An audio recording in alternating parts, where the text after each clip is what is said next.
South ఇండియాలోనే అతి తక్కువ ధరలకి రత్నాలనందించే ఏకైక సంస్థ 6JVR.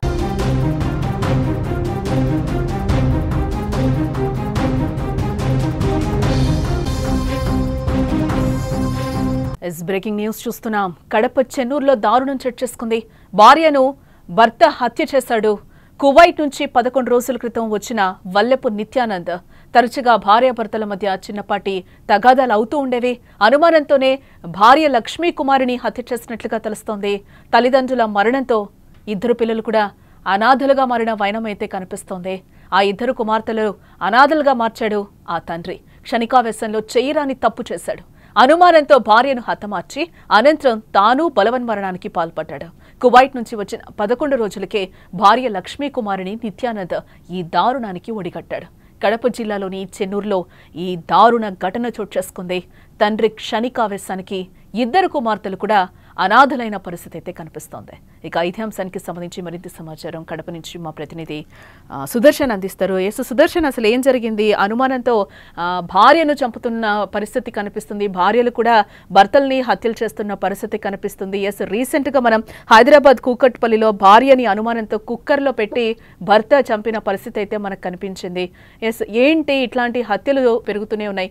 దీనికి సంబంధించిన పూర్తి డీటెయిల్స్. అమానుషమైనటువంటి ఘటన, దారుణమైనటువంటి ఘటన. అంటే సమాజం పట్ల, ఇతరుల వ్యక్తుల పట్ల, సాటి మనసుల పట్ల ఎలా మెలగాలన్నది వారి యొక్క మనసులను అర్థం చేసుకోలేని అమాయకత్వం కావచ్చు, ఇది తెలివి తక్కువతనం అనవచ్చు. దీన్ని కట్టుకున్నటువంటి భార్య, 2 పిల్లలు, వాళ్ళను బతికించడం కోసమే తను దేశం వెళ్ళాడు. అక్కడ కష్టపడి సంపాదించి వాళ్ళకు పంపించేవాడు. పిల్లలు బాగా చదువుతున్నారా లేదా అని రోజు ఫోన్ చేసి అడిగేటువంటి భర్త ఉన్న పలంగా కువైట్ నుంచి ఇంటికి వచ్చిన వెంటనే ఆ భార్య పాలిట కాల ఎముడైతాడని ఏ భార్య కూడా ఊహించి ఉండదు. అలాంటి సంఘటనే జరిగింది. చెన్నూరులో నివాసం ఉంటున్నటువంటి లక్ష్మికి 2 కూతుర్లు ఉన్నారు. వీరి ఇక్కడ కూలీ పని చేసుకుని ఫస్ట్ మొదట బతికేవాడు. అయితే అది సరిపోదు, పిల్లలిద్దరు కూడా వస్తున్నారు, వాళ్ళ చదువులకు డబ్బు కావాలి, ఇంకా బాగా సంపాదించాలన్న ఉద్దేశంతో తన కుటుంబం కోసమే కువైట్కి వెళ్ళాడు నిత్యానంద. అక్కడ కొద్ది రోజులు ఉన్న తర్వాత బాగా సంపాదించి ఇంటికి వచ్చాడు రీసెంట్ గా. అయితే ఇంటికి వచ్చినప్పటి నుంచి కూడా భార్య ప్రవర్తన పట్ల, భార్య తీరు పట్ల అనుమానాలు వ్యక్తం చేస్తూ వస్తున్నాడు. ఆ అనుమానమే అతనికి పెనుభూతమై తన మైండ్ మొత్తాన్ని కూడా తినేసింది. తను పూర్తిగా మానసిక స్థితిని కోల్పోతున్న పరిస్థితుల్లో చివరకు తన కట్టుకున్న భార్యనే హతమార్చాలని నిర్ణయించుకున్నాడు. ఉరేసి చంపేశాడు. చివరకు తాను కూడా చచ్చిపోయాడు. ఇంత జీవితాన్ని గడిపి ఒక 2 పిల్లలను కని తర్వాత వాళ్ళ జీవితాలను తీర్చిదిద్దాల్సినటువంటి వారు ఆ భార్యను చంపేటప్పుడు గాని, తాను చనిపోయేటప్పుడు గాని అసలు ఎందుకు ఈ విధంగా చేస్తున్నాము, మనము కని పెంచినటువంటి పిల్లల భవిష్యత్తు ఏం కావాలి, మన జీవితాన్ని ఎందుకు ఇట్లా అర్ధాంతరంగా ముగిస్తున్నాము అన్న కొద్దిపాటి స్పృహ కూడా లేకుండా, కొద్దిపాటి ఆలోచన కూడా లేకుండా మూర్ఖంగా, ఒక రకంగా సైకో మెంటాలిటీలో ఉన్నారు వీళ్ళు. అందుకే ఇలాంటి దారుణాలు. సుదర్శన్, కువైట్ వెళ్ళి ఎన్ని ఇయర్స్ అవుతుంది? కువైట్స్ లో కువైట్కి వెళ్ళిన తర్వాత 3 ఏళ్ల పాటు అక్కడే ఉన్నాడు. ఆయన బాగా సంపాదించాడు. మధ్యలో డబ్బులు కూడా వీళ్ళకు పంపించేవాడు. కుటుంబ బాగోగులన్నీ కూడా చూసుకునేవాడు. అయితే కొంత ఇరుగు పొరుగు వాళ్ళే మాటలు కూడా ఇందులో ప్రభావం చూపి ఉండొచ్చు అని మనము అంచనా వేయవచ్చు. ఎందుకంటే భర్త దూరంగా ఉన్నాడు, పిల్లలతో భార్య ఒకటే ఉంటూ ఉంది. మీ భార్య అలా చేస్తుంది, ఇలా చేస్తుంది, అక్కడికి వెళ్తుంది, ఇక్కడికి వెళ్తుంది అని చెప్పే చెప్పుడు మాటలు కూడా ఎక్కువై ఉండొచ్చు. అలా చెప్పే వాళ్ళు కూడా ఈ సమాజంలో పెరిగిపోతున్నారు రోజు రోజుకు. అలాంటి వారి చెప్పుడు మాటలను బుర్రకెక్కించుకుంటే ఆ బుర్ర పాడు చేసుకొని చివరకు ఇది అంటే తను ఇంటికి రావడానికి కూడా కారణం ఒక రకంగా అదే అని తెలుస్తుంది. తన భార్య చెడు తిరుగుతుంది, అక్రమ సంబంధము పెట్టుకుంది అన్న సమాచారంతో, అలాంటి ఆలోచనలు, అనుమానాలతోనే తను ఇంటికి వచ్చాడు. తను ఇంటికి వచ్చినప్పటి నుంచి కూడా భార్యను ఆ కోణంలోనే చూసేవాడు. ప్రతి దశలోనూ, ప్రతి పనిలోనూ అనుమానం వ్యక్తం చేసేవాడు. అది చివరకు గొడవలకు దారి తీసింది. ఎవరైనా పదే అనుమానిస్తూ ఉంటే చివరకు వాళ్ళు తిరగబడాల్సిన పరిస్థితి వస్తుంది.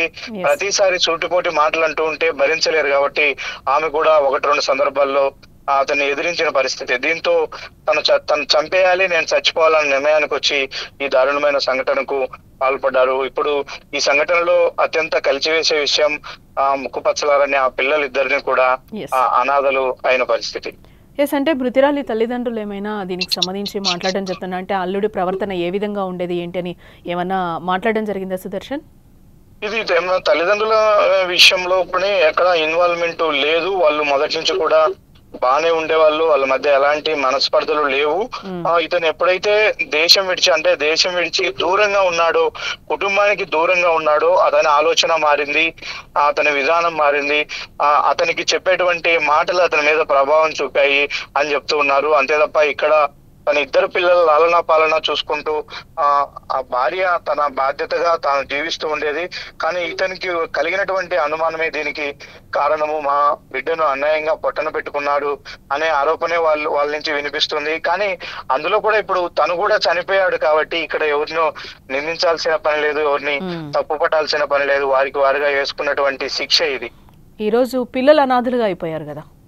ఎస్, వీళ్ళు చేసినటువంటి అనాలోచిత నిర్ణయం, అవివేకం, మూర్ఖత్వం ఇవన్నీ కూడా కలగలిపి ఇప్పుడు వాళ్ళిద్దరిని కూడా తల్లిదండ్రి లేని అనాథలుగా మిగిల్చాయి. ఇప్పుడు పూర్తిగా కనిపించిన వాళ్ళే ఆ పిల్లలను సరిగ్గా చూసుకోలేని పరిస్థితి, వాళ్ళపైన ఇది చేసే పరిస్థితి. అలాంటిది ఇప్పుడు తల్లి తండ్రి లేకపోతే ఆ పిల్లలను ఎవరు, బంధువులు అయితే మాత్రం ఎవరు చూస్తారు, ఎవరు వాళ్ళను హక్కును చేర్చుకుంటారు అన్నదే ఇప్పుడు అందరినీ కూడా కలిచివేస్తుంది. Right Sudarshan, thanks for the update. Nithyanandam అనే వ్యక్తి అతని భార్య అయిన లక్ష్మీ కుమారిని ఆమె మీద అనుమానముతో ఆమెను ఇంట్లో పడుకొని ఉండగా, నిన్నటి రాత్రి ఇంట్లో పడుకొని ఉండగా ఆమెను ఉరివేసి చంపివేసి, ఆమె క్యారెక్టర్ మీద అనుమానంతో ఉరివేసి చంపివేసినాడు. అదేవిధంగా తదుపరి అతను బాత్రూంలో పోయి అతను కూడా హ్యాంగ్ చేసుకొని చనిపోయినాడు. ఇతను దాదాపు ఒక 2 వారాల కిందట కువైట్ నుంచి తిరిగి వచ్చినాడు. కువైట్లో ఆయన కార్ డ్రైవర్గా పనిచేస్తాడు. వీరు వడ్డెర కులానికి చెందినవారు. ఇంతకుముందు కూడా అతను కువైట్కు పోయి వస్తూ ఉండినాడు. అతనికి అతని భార్య క్యారెక్టర్ మీద అనుమానం. ఈ విధంగా పోయి తిరిగి వస్తూ ఇద్దరు గొడవ పడేవారు. ఆవేశానికి లోనై వెనక ముందు ఆలోచించుకోకుండా ఇటువంటి ఘాతుకానికి పాల్పడేసి ఆయన భార్యని చంపి ఆయన ఆత్మహత్య చేసుకొని వాళ్ళ ఇద్దరు పిల్లల్ని, 2 అమ్మాయిలు, వాళ్ళకి ఒక 6 ఏళ్ల పాప ఉంది, 4 ఏళ్ల పాప ఉంది, వాళ్ళిద్దరిని అనాథాలను చేసి పెట్టిపోయినారు. ఎస్, ఇక్కడ మనం పూర్తిగా చూడొచ్చు, ఒక అనుమానంతో భార్యను చంపిన పరిస్థితి కనిపిస్తుంది. భార్యను చంపి తను కూడా ఆత్మహత్య చేసుకున్న పరిస్థితి అయితే కనిపిస్తుంది. ఇది వరకు ఏదైతే కుటుంబం కోసం కష్టపడాలి, నా ఫ్యామిలీని బాగా చూసుకోవాలి, పెళ్ళాం పిల్లల్ని బాగా చూసుకోవాలి అని అనుకున్నాడో, అదే ఫ్యామిలీ కోసం ఈరోజు ఇక్కడికి వచ్చి, లోకల్కి వచ్చి, కడపకు వచ్చి చంపేసిన పరిస్థితి కనిపిస్తుంది భార్యని. ఇప్పుడు పిల్లలు అనాథలైపోయారు కదా, ఎందుకు ఈ క్షణికావేశాలు? అనుమానంతో చంపేయడం కరెక్టా? కూర్చొని మాట్లాడుకుని సమస్యని పరిష్కరించుకోవచ్చు. కానీ ఈ క్షణికావేశాల వల్ల ఏం జరుగుతుంది? ఈరోజు ఇద్దరు ప్రాణాలు కోల్పోయారు, ఇప్పుడు పిల్లలు అనాథలైపోయారు. వీటంతటికీ బాధ్యత ఎవరు వహిస్తారు? ఈరోజు చంపినదను చచ్చిపోయింది, ఇప్పుడు ఈయన చనిపోయాడు, ఇప్పుడు ఎవరు వాళ్ళకి? ఇప్పుడు ఎక్కడుంటారు? ఏదైతే ఫ్యామిలీ కోసం వెళ్ళాడో అదే ఫ్యామిలీని ఈరోజు రోడ్డు మీదకి తీసుకొచ్చిన పరిస్థితి కనిపిస్తుంది. ఆ ముక్కు పచ్చలారని పిల్లలు ఎక్కడుంటారు, ఎక్కడ బతుకుతారు, ఏం చేస్తారు? 2 కుమార్తెల కోసం కువైట్ వెళ్ళి ఆ 2 కుమార్తెలని ఈరోజు అనాథలుగా మార్చిన పరిస్థితి అయితే ఈరోజు కనిపిస్తుంది. క్షణికావేశంలో చేయరాని తప్పులు చేస్తున్నారు.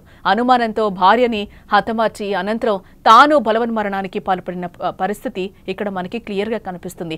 రీసెంట్ గా కూడా మనం చూసాం, ఇటు హైదరాబాద్ లో కూడా చాలా దారుణాలు చోటు చూసుకున్న పరిస్థితి కనిపిస్తుంది. దేశవ్యాప్తంగా కూడా భార్యల్ని భర్తలు హత్య చేయడం, భర్తలు భార్యల్ని హత్య చేయడం కూడా చూస్తున్నాం. ఇక్కడ అనుమానాలతో చంపుకున్న పరిస్థితులు కూడా ఎక్కువగా కనిపిస్తున్నాయి. కొన్ని అక్రమ సంబంధాలకి కూడా దారితీస్తున్న పరిస్థితి కనిపిస్తుంది. ఇక్కడ మనం హైదరాబాద్ లో రీసెంట్ గా చూస్తే కూకట్పల్లిలో అనుమానంతో భార్యని కుక్కర్లో పెట్టి ఉడికించి చంపిన ఘటన మరొక ముందే అనుమానంతో కడపలో ఈరోజు ఇంకొక ఇల్లాల్ని చంపేసిన పరిస్థితి కనిపిస్తుంది. అసలు సమాజం ఎటుపోతుంది, ఎటువైపు దారితీస్తుంది? ఎట్లయినా కూడా ఇక్కడ మొత్తానికి ఎవరిని చంపుకున్న భార్యాభర్తలు క్షణికావేశంలో తీసుకున్న నిర్ణయాలు ఈరోజు పిల్లల్ని రోడ్డు మీదకి తీసుకొస్తున్న పరిస్థితి అయితే కనిపిస్తున్నాయి. సో ఇలాంటివి జరగకూడదు అని కూడా మనం కూడా కోరుకుందాం. ఎందుకంటే కూర్చొని చర్చించుకుంటే సమస్యపోయే సమస్యల్ని కూడా మనం పీకల మీదకి తెచ్చుకుంటున్నాం, చంపేసుకునే వరకు తెచ్చుకుంటున్నాం. ఇలాంటివి జరగకూడదని మనం కూడా కోరుకుందాం. మరిన్ని అప్డేట్స్ కోసం చూస్తూనే ఉండండి సుమన్.